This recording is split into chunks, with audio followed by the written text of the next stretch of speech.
எல்லாருக்கும் வணக்கம். இப்போ நான் என்ன பேச போறேன்னா, 27ஆம் தேதி சனிக்கிழமை கரூர் ஊர்ல நம்ம தாவேக்கா தலைவர் விஜய் அவர்கள் மாநாடு நடத்தினாரு. மாநாடுங்கிற பிரச்சாரம்னு வச்சுக்கோங்களேன். அது என்ன நமக்கு சரியா சொல்ல தெரில. இருந்தாலும் அந்த பிரச்சார கூட்டத்தில் பார்த்தேன், வீடியோ பார்த்தேன். நிறையா பேர் எப்படி சொல்கிறது, ஒரு 39-40 பேர்கிட்ட கூட்ட நெரிசலில் இறந்துட்டாங்க அப்படின்ட்டு மீடியாவில் நியூஸ் வந்துச்சு. பிரச்சாரத்தில் கூட்டத்தில் இறந்துருக்காங்க. ஆனால்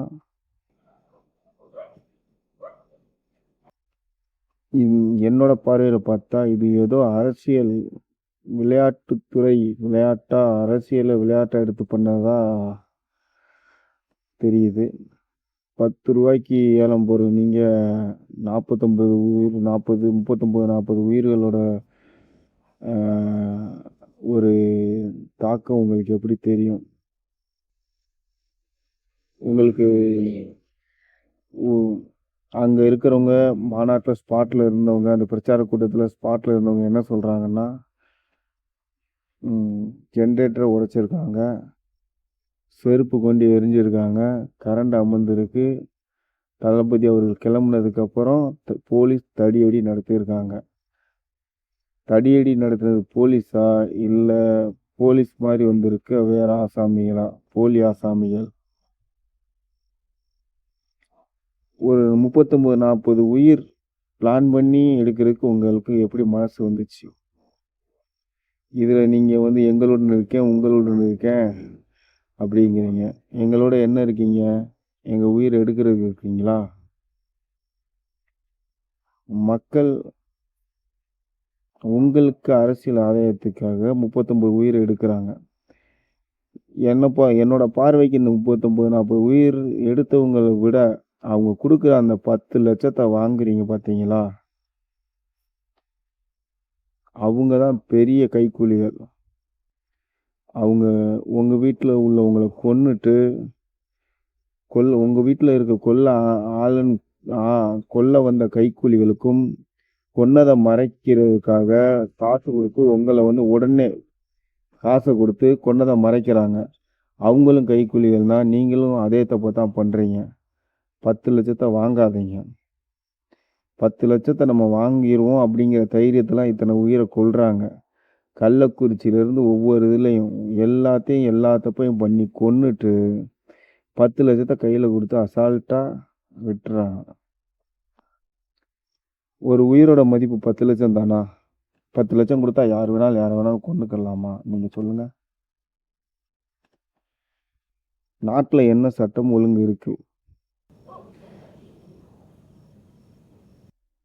ஒரு சாம்பார் சாதத்தை ஆடியோ லான்ச் மாதிரி பண்ணி வைரல் ஆக்குறீங்க.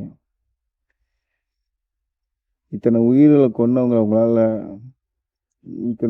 கொன்னுட்டு நான் அங்கே போனேன், இங்கே போனேன், என்னோட மீட்டிங்கை கேன்சல் பண்ணிட்டு வந்துட்டேன், 10 நிமிஷத்தில் ஹாஸ்பிட்டலுக்கு வந்தேன், ஒரு ஆக்ஷன், கூத்தாடிகளை வரக்கூடாது, அரசியலுக்கு வரக்கூடாது அப்படின்னு சொல்லிட்டு கூத்தாடியை விட மோசமாக நடிக்கிறீங்க. நீங்கள் எங்கே இருந்து அழுக வந்துச்சுன்னு எனக்கும் தெரியல. மனச்சாட்சியே இல்லாமல் கொண்டுட்டு அழுகிறீங்களே. உங்களை நம்பி கல்வித்துறை இருக்கு.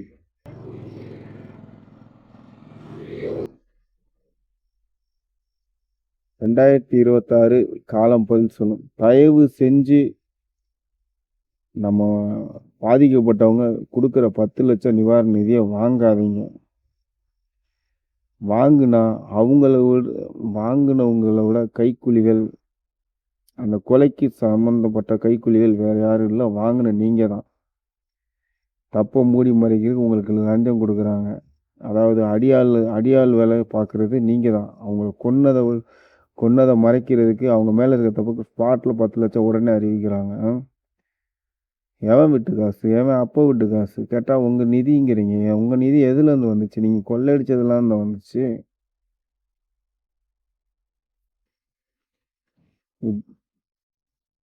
நல்லா தளபதி ரசிகனா இருந்தேன். ஓட்டு போடும்போது யாருக்கு என்னன்னு டிசைட் பண்ணி ஓட்டு போடலான்னு இருந்தேன். நீங்க பண்ண அந்த விஷமத்தனத்துல என்னோட மைண்ட் செட்ல சொல்ல மாட்டேன். செஞ்சு காமிப்பேன். தயவு செஞ்சு அவங்க குடுக்குற 10,00,000 யாரும் வாங்காதீங்க. ம் 10,00,000 விட உங்க வீட்ல போன உயிர் பெருசு பெருசுல பெருசா என்னன்னு யோசிச்சு பாருங்க. இவங்க தப்பு பண்றதுக்கு நீங்களே காரணமா இருக்காதீங்க. அடுத்தடுத்து இன்னும் உயிர்கள கொண்டு சாவடிப்பானுங்க. இந்த தப்பு பண்ணவன் கன்ஃபார்மா தெரிஞ்சதுச்சுன்னா, இவன் தான் தெரிஞ்சா வீடு புகுந்து பொதுமக்கள் அனைவரும் சேர்ந்து அவங்கள அடிச்சு சாவடிக்கணும்.